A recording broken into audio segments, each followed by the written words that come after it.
Égyptiens. Alors, ici, la Bible explique que ce Moïse-là, avant de connaître l'Éternel Dieu des armées, il est d'abord né en Égypte. Il a grandi en Égypte. Il a été instruit dans toute la sagesse et dans toute la science égyptienne. Or, en ce temps, quelle était la science des Égyptiens? La Bible dit que les Égyptiens étaient de grands magiciens, étaient de grands devins, étaient des adorateurs de plusieurs dieux, des idoles. Alléluia. Et on comprend qu'en Égypte, les gens fonctionnaient par la magie. Et la science des Égyptiens, c'était la sorcellerie, c'était la magie en ce temps. Or, qui parle de magie, parle de signes, parle de miracles, parle de prodiges. Donc, on comprend que ce Moïse-là a été éduqué dans un pays où on ne croit qu'aux signes, où on ne croit qu'à ce qu'on voit. Dieu dit à Moïse, ils vont t'écouter. Moïse dit, ils ne vont pas m'écouter.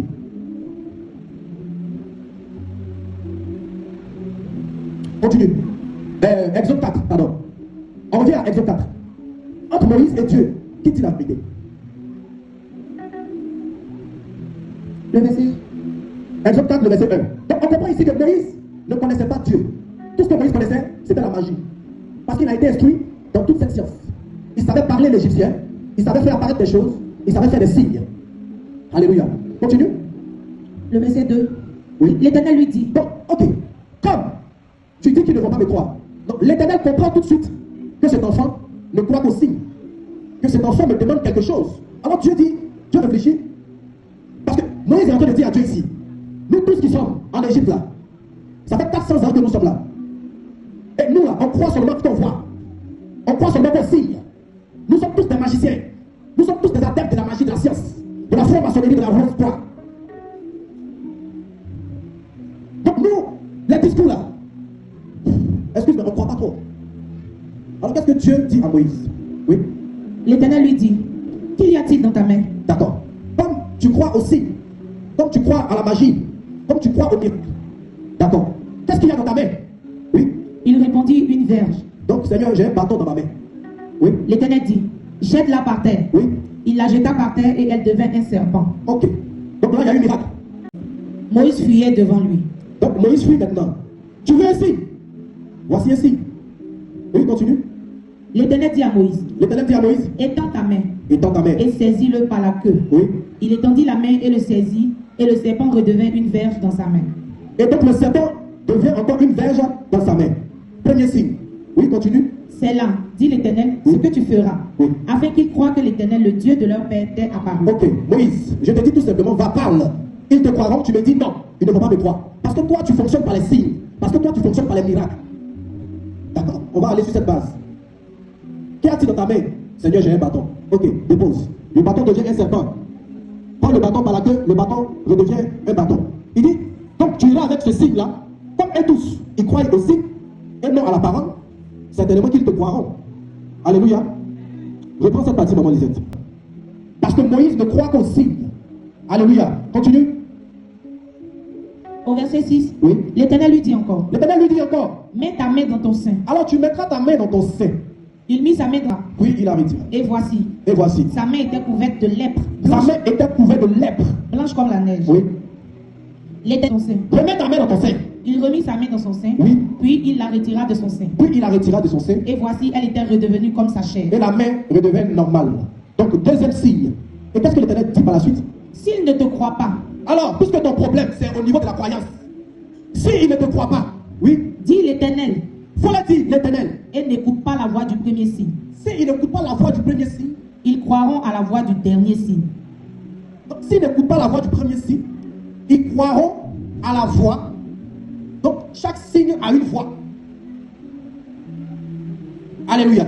Donc, s'ils n'ont pas cru au premier signe, certainement qu'ils croiront au deuxième signe. Alléluia.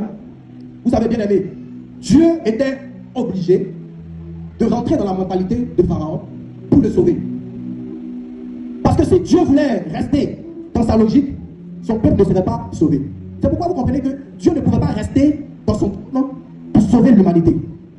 Il a fallu qu'il descende, il a fallu qu'il naisse d'une femme pour arriver sur la terre pour sauver son peuple.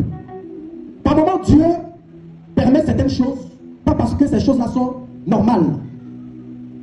Mais parfois, c'est pour sauver que Dieu permet ces choses. Mais quelle est la logique de Dieu alors? Dieu ne fonctionne pas comme les Égyptiens. Dieu ne fonctionne pas comme Moïse. Dieu ne fonctionne pas comme Pharaon. Comment Dieu fonctionne? Comment fonctionne notre Dieu? Ah, si Moïse avait compris ça un peu plus tôt. Jean 1, le verset 1. Oui, Jean 1. Au commencement était la parole. Écoutez, au commencement n'étaient pas les miracles. Au commencement n'étaient pas les prodiges. Au commencement n'était pas, je ne sais pas, l'enfantement, le travail. Au commencement était quoi? La parole. Alléluia. Oui. Et la parole était avec Dieu. Et la parole était avec Dieu. Et la parole était Dieu. Et la parole était Dieu. Alléluia. Jean 1, verset 12. Jean 1, le verset 12. Mais à tous ceux qui l'ont reçu, écoutez, à tous ceux qui l'ont reçu, à ceux qui croient en son nom, à ceux qui croient en son nom, elle a donné le pouvoir de devenir enfant de Dieu. Qui a donné le pouvoir de devenir enfant de Dieu? La parole. Alors, donc, la parole a le pouvoir. La parole nous donne le pouvoir. Donc, au commencement n'était pas le miracle, mais au commencement était la parole qui nous donne le pouvoir. Alors, on comprend par là que notre Dieu ne fonctionne pas par les signes, a priori. C'est pourquoi le thème dit, ta capacité à d'abord croire à ce que tu entends déterminera tout.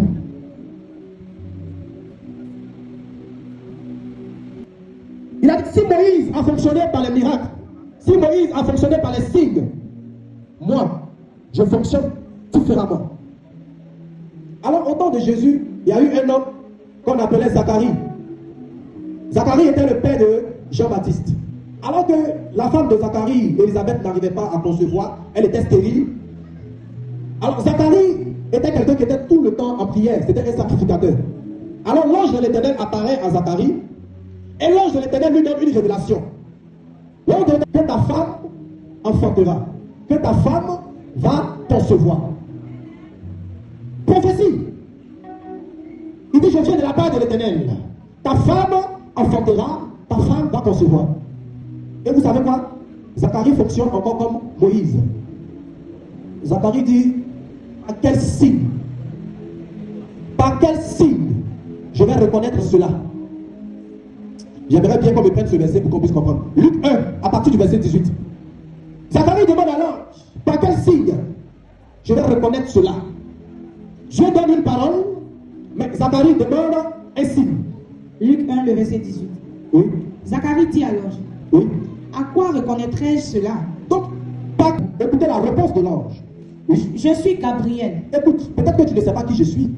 Mais je suis Gabriel. Oui. Je me tiens devant Dieu. Et moi là, je me tiens chaque fois devant Dieu. J'ai été envoyé pour te parler. Donc, je ne suis pas venu de par moi-même. Je suis venu de par Dieu. Oui. Et pour t'annoncer cette Je bonne. ne suis pas venu pour faire un miracle. Je suis venu t'annoncer qu'un miracle va se produire. Je suis venu t'annoncer qu'un miracle va se produire. Oui. Et voici, tu seras muet. Donc, tu demandes un signe. Le signe qui te sera donné, c'est que tu seras muet. Et tu ne pourras parler jusqu'au jour où ces choses arriveront. Et tu ne pourras plus parler jusqu'à ce que ce que je vais annoncer arrive. Parce que tu n'as pas cru à mes paroles. Parce que tu n'as pas cru à ma parole. Dieu dit à Zacharie, ta femme t'enfantera un fils. Zacharie dit, par quoi reconnaître? Par quoi est-ce que cela va arriver? Zacharie te donne un signe, alors que Dieu lui donne la parole. Mais parce que Zacharie n'a pas cru en cette parole, Dieu dit, tu seras muet jusqu'à ce que ce que je t'ai annoncé arrive. Alléluia. Bien aimé, la parole de Dieu nous dit, voici les miracles qui accompagneront ceux qui auront. Voici les miracles qui accompagneront ceux qui auront cru. Est-ce que la Bible dit, voici les miracles qui accompagneront ceux qui auront vu? La Bible dit, voici les miracles qui accompagneront ceux qui auront vu. Marc 16, 17. Zacharie fonctionne par la vue, mais Jésus fonctionne par la parole. Zacharie fonctionne par les yeux, mais Jésus fonctionne par les oreilles. Parce que on a compris que la foi ne vient pas de ce qu'on voit, mais la foi vient de ce qu'on entend. Et ce qu'on entend vient de la parole de l'Éternel. Mais nous, qu'est-ce qu'on demande? On demande des signes à Dieu. On demande d'abord des miracles à Dieu. Parce que nous sommes tous comme Pharaon.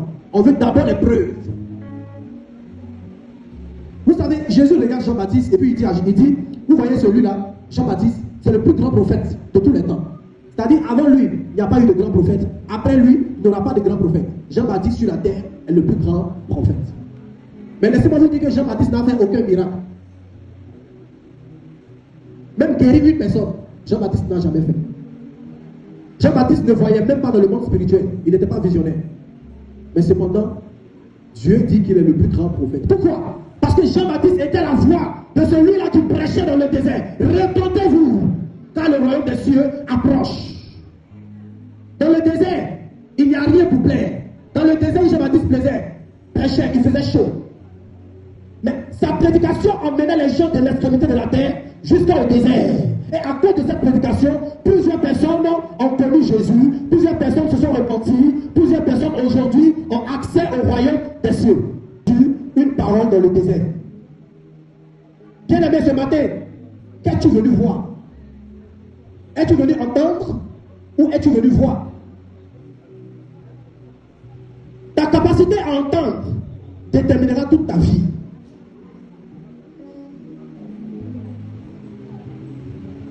Il n'y a pas longtemps, j'ai appris que lorsque un homme meurt,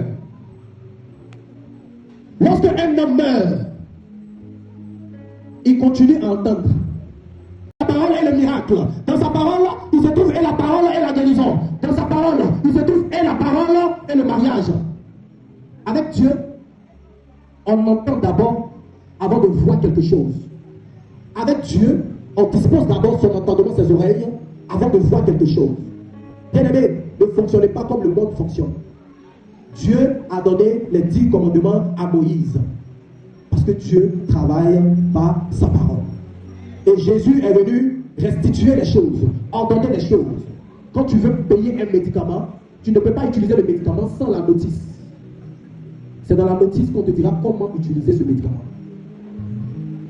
Tu ne peux pas avoir un pouvoir sans toutefois savoir comment l'utiliser. La parole est notre notice. Que le Seigneur Dieu Tout-Puissant vous bénisse. Qu'il vous donne de comprendre sa parole. Qu'il vous donne de disposer vos oreilles pour être accessible à sa parole. Soyez sensibles à la parole de Dieu. Car au travers de la parole, des miracles se produisent. Ne fonctionnez pas comme les magiciens qui fonctionnent selon les signes, mais fonctionnez comme l'Éternel Dieu des armées qui a commencé le monde à la parole.